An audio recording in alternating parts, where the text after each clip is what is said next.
asked to talk about. I'll go through them briefly. And then, of course, I just really want to hear from you and what your questions are, and I want to try to address those. So my first slide here, I wanted to talk about the situation in Ukraine. As we all know, some extremely horrible acts of war were initiated by Russia earlier this year. The entire Western community and the vast majority of the world sees this as an extremely aggressive position that Russia has taken, and we stand in unity and solidarity with Ukrainians. Some of the things that people should know that the Canadian government has done as a result of trying to work with our Western allies to send a strong message to Russia. And I want to be very careful about how I say that. I say Russia, but what I really mean is Putin. Right. I don't think that if the vast majority of Russians actually knew what was going on because they were getting real factual information, they probably would have a much different outlook and perspective than that is being given to them by their leader. But nonetheless, we have, as a country, sanctioned 1,500 entities and individuals to deal with Canada. We've banned the export and import of luxury goods to and from Russia. We have participated with our allies to remove Russia from the SWIFT global payment system. We banned Russian propaganda outlets such as Russia Today, RT-TV. The CRTC has banned that and the French equivalent that's broadcast from France from being broadcast in Canada. We've closed our airspace in Canada to Russia. We've closed our ports of entry via water. All water ports are closed to Russia. And of course, we provided, as I'm sure many of you know, a lot of military aid, $274 million in equipment alone since February of this year. And I hope that people can appreciate, we are only a country of 38 million people in comparison to the United States that has 10 times that, but we really are punching above our weight in how we are contributing. We've also renewed our commitment to Operation Reassurance, which is an operation that has heavily been led by Canadians in Ukraine to help train and ensure that the region, the Eastern European region, is fully aware that we're there to ensure that their security and their autonomy is maintained. And we've done a number of other things that I'm happy to talk about, like humanitarian aid. Canada has committed $320 million in humanitarian aid to Ukraine and its neighboring countries. Just prior to the invasion, when it became quite apparent that an invasion was going to happen, Canada helped with a $500 million loan to Ukraine to help make sure that their economy was stable. And we also provided an additional $500 million to face various different measures in that Russian aggression. Immigration measures. A lot of people do contact my office about what we've done to allow people from Ukraine in to Canada, refugees essentially. First thing that we did was that if you were here on a temporary permit, those permits were automatically extended. People were not told they had to go home because that permit was expiring. We've approved 120,000 applications for Ukrainians to come to Canada in refugee status and expedited those. We also set up a Canada Information Center in Warsaw, Poland, where a lot of Ukrainians are moving and are leaving Ukraine and going to Poland so that they know about what their options are if they choose to come to Canada. And we've also provided transitional financial assistance for Ukrainians once they get here, so that once they get here, they aren't completely empty-handed. They're given some supports to get themselves established once they are in Canada. So that's a little bit about Ukraine, and I'm happy to take any questions about that. One of the topics that comes up quite a bit in our area here is housing. And quite frankly, this is not just a Kingston problem, as you all know. This is a Canada-wide problem. And I'll be totally honest with you, one of the reasons why is because we have a lot more people living in our country now than we did 7 or 8 years ago. Since this government was elected in 2015, about 1.5 million more people now live in the country. And that's not because we're having more babies. As we know, the birth rate is actually in decline. But what we are doing is we're bringing more people into the country, because we know that as baby boomers retire and they start to look for things to do in their retirement, and not particularly in the workforce, that we do need to make sure that there are people to fill those jobs. And that's why we've been encouraging a lot of immigration into our country, so that we can continue to grow, even though globally we're seeing a decline in birth rates. And so one of those problems that we're now having as a result of this is housing, and making sure that we have housing for individuals. One of the key pillars of this government's strategy was the National Affordable Housing Strategy, which committed $70 billion over a 10-year period to helping improve the affordable housing stock in Canada. And so some of the initiatives that we've seen here locally that we've been able to benefit from is the federal government investment in 113 Lower Union Street. This was you might recognize this, you know where Lower Union Street is, right by City Park downtown. This was a building that the city of Kingston purchased, and the federal government helped to retrofit for affordable housing. This building specifically are for Indigenous peoples that are looking for affordable housing, and the federal government was able to assist in that regard. And that was done through the Rapid Housing Initiative. Another project was at 27 Wright Crescent. So this is just off Palace Road. If you're familiar with the area, I'm sure that you've seen a lot of construction activity if you drive around that area, where the federal government put $4.7 million into helping to build this 40-unit building that'll be run and is currently run by Kingston Frontenac Housing Corporation that rents primarily geared to one's income. So providing affordable housing options. One of the projects that I was extremely delighted to see come to fruition, when I was mayor, we purchased this property. This is if you're been in Kingston a long time, you might remember John's Do-It Center on Princess Street. Sorry, I forgot the view there. You might remember John's Do-It Center, I believe it was, on Princess Street. It's between Portsmouth Avenue and Sir John A. Macdonald Boulevard. This was a property that we purchased with the intention of building affordable housing, because it was on a major arterial route, bus routes. It has a grocery store right across the street. The Kingston Center is a short walk away, really ideally in a position. Unfortunately, the city really didn't have the money to do that, to get the project off the ground in an affordable way. But the federal government has stepped in using CMHC, the Canada Mortgage Housing Corporation, to help fund this project. So when this is done, and if you drive down Princess Street right now, Kelly and I saw it as we were driving here, Princess Street is reduced to 2 lanes in that area, because they're actually digging and getting ready for to build this project. Once it's complete, 52 of the 92 units will be made affordable. 10 of those will be specifically rent geared to one's income. So they ask you what your income is. They use an equation to figure out what your rent should be. 42 of the units are non-market units. So 18 with initial rents of 80% and 24 with an initial rent of 60%. And so one of the concepts and strategies that we adopted when I was on city council, and this city council continues to do it, is that when we build affordable housing now, we don't look to build one area that can become stigmatized as an affordable housing development complex. We look for opportunities where developers are already building and saying, okay, let the federal government or the provincial or municipal government, let us invest in some of these units, and we will give you X number of dollars per unit. Let's say you're building a 60-unit building, we'll give you money for 20 of the units, but you have to cap your rent at 80%. Or if you get more, you have to cap your rent at 60%. And what that really did is it said, okay, rather than creating one area that can become, for lack of better expression, ghettoized, let's spread the affordable housing throughout the community. Because then that way, we can help to break down those stereotypes that are associated with people who live in affordable housing. And we could also put people who live in affordable housing next to people who aren't in affordable housing.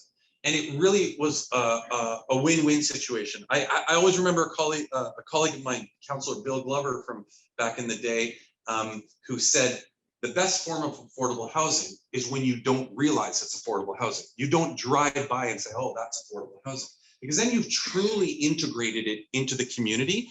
And I'm really glad to see that that is one of the strategies that the city of Kingston has continued to take.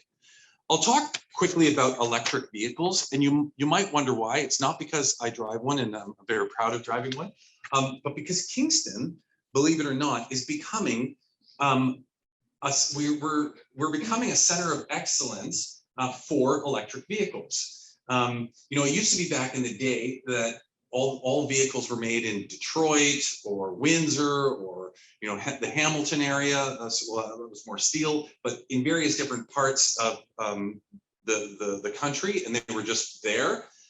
Now we're seeing that vehicle manufacturing is really being spread out amongst various different areas. And so what was recently announced, and the Prime Minister came to town to talk about this about a month ago to announce it. It's a company out of Europe called Umicore, who manufacture batteries for electric vehicles, is setting up a $1.5 billion plant right outside of Kingston in Loyalist Township. So it's really close. Like you drive out towards Bombardier, is that Centennial? Taylor Kid, thank you. You drive out, Centennial is to get here today, that's right. You drive out Taylor Kid, and there's going to be this new facility there. This will be the largest facility in North America of its kind for manufacturing batteries for vehicles. And we know that the world is going in that direction. And so putting Kingston at the core of that, I think truly is you know, going to be beneficial long term. It's going to create about 3,000 jobs during construction and about 300 to 400 full-time, high-skilled jobs once it's complete. One of the things I found very interesting about the president from Umicore when he was here, and he was asked a question by the media, he said, why did you choose the Kingston area? And they were choosing between three locations. It was Loyalist Township, just outside of Kingston, Detroit, and there was one other place in the United States. And he said, we want to make sure, they were looking for three things. And the two things that really stuck out to me was the workforce. They're looking for a capable, intelligent workforce that they found here. And through collaboration with, and thank you for that reminder, Alicia, through collaboration with Queen's University, for example, they knew that they're going to get that workforce in this area.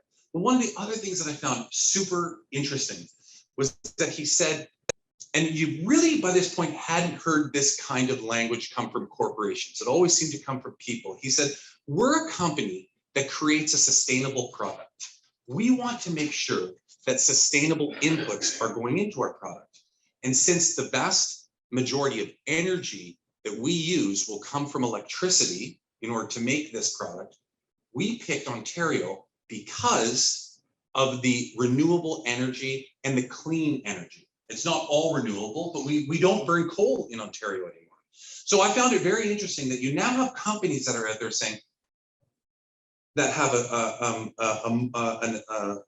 a moral obligation, or they're looking for best ethical practices when it comes to the environment. And that's one of the reasons why they chose this area, which I found to be very interesting. Now, on the flip side of things, there's also Umicore.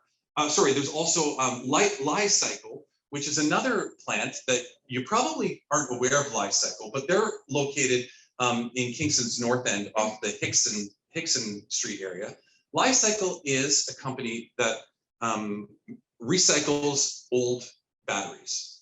If you have an electric vehicle, and this is one of the big arguments about electric vehicles specifically, is what happens to the battery at the end of the vehicle.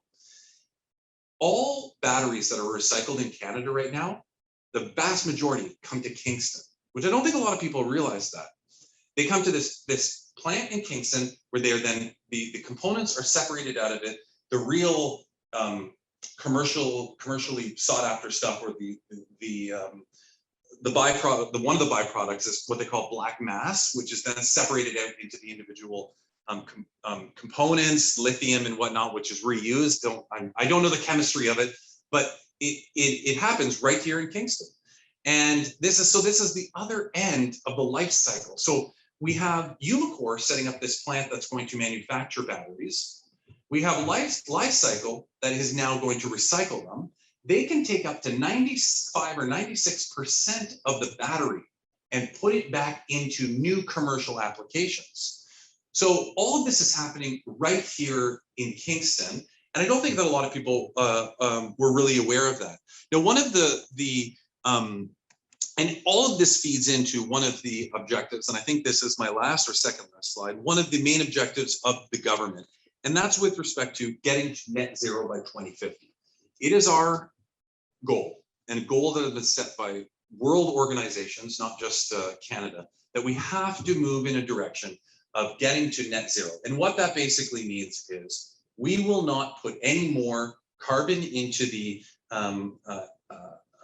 atmosphere than would already have been done so through our practices. Or we will make sure that we complete the cycle by removing as much as we put in. That's probably a better way to put it. And it's a very ambitious goal to move towards, but it's one of the things that we can accomplish by working and attracting businesses like this into Canada and into our region. I should also mention, I think it's really germane at this point to say that there's also two new ferries that are about to come online, the Wolf Island Ferry and the Amherst Island Ferry, both of which are 100% electric. Now, some people will say there's also a diesel generator in there. There is, but that's only in case something happens and the boat is in the middle of the water and it needs to get back. But it will always be run using electricity, both of those boats. I have two more slides here. I think healthcare is one of them. I just wanted to briefly mention, because it comes up in provincial politics a lot, the federal government has continued to be there for provinces when it comes to healthcare. We've increased the healthcare, the amount of money by 4.5 billion that's given to provinces to help with healthcare.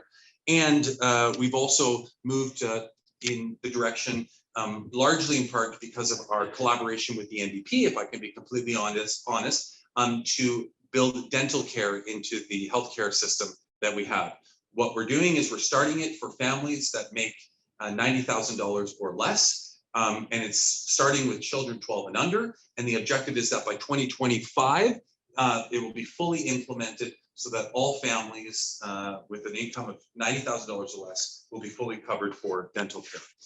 And then the last slide, and this is not given the audience, this was not generated by the audience today, but the last slide is just a little bit on seniors. I just wanted to update you a little bit on what we have done for seniors, because in fairness, it's one of the questions that I get a lot, in particular on social media. So I'll just provide you with some of those details. One of the main things that we did, quite frankly, was we restored the age of eligibility for the old age security and guaranteed income supplement to 65 after it had been changed to 67. We have made enhancements to the Canada Pension Plan. We've increased the GIS for single seniors in particular that are really struggling. And as a matter of fact, it affected 900,000 low-income single seniors, which helped to lift, I believe, is about 45,000 seniors out of poverty. One of the big implementation measures, I will say, came with a bit of controversy that we did earlier this spring, was we increased the old age security for seniors over the age of 75. Now, I can explain to you why. The data out there is showing that seniors, in particular those once they hit 75, have started to burn through their retirement savings. They're starting to really feel the impacts, and quite frankly, they didn't have enough money, comparatively speaking. They didn't have the same amount of money to seniors between 65 and 75.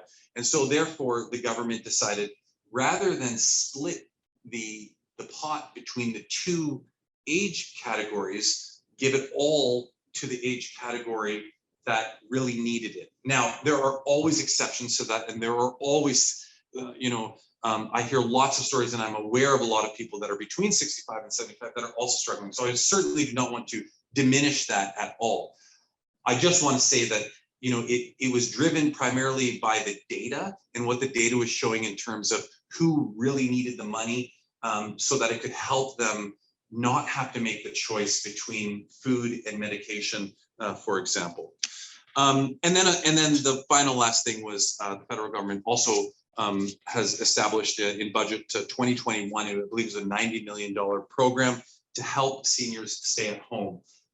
Because we know that the best place for seniors, not just from an economic perspective or from a health perspective, but indeed from a mental perspective, is to keep them in their homes as long as possible, so that it can be for the betterment of themselves. And that was a project that the federal government has started in 2021. So I think I'll leave it at that. I think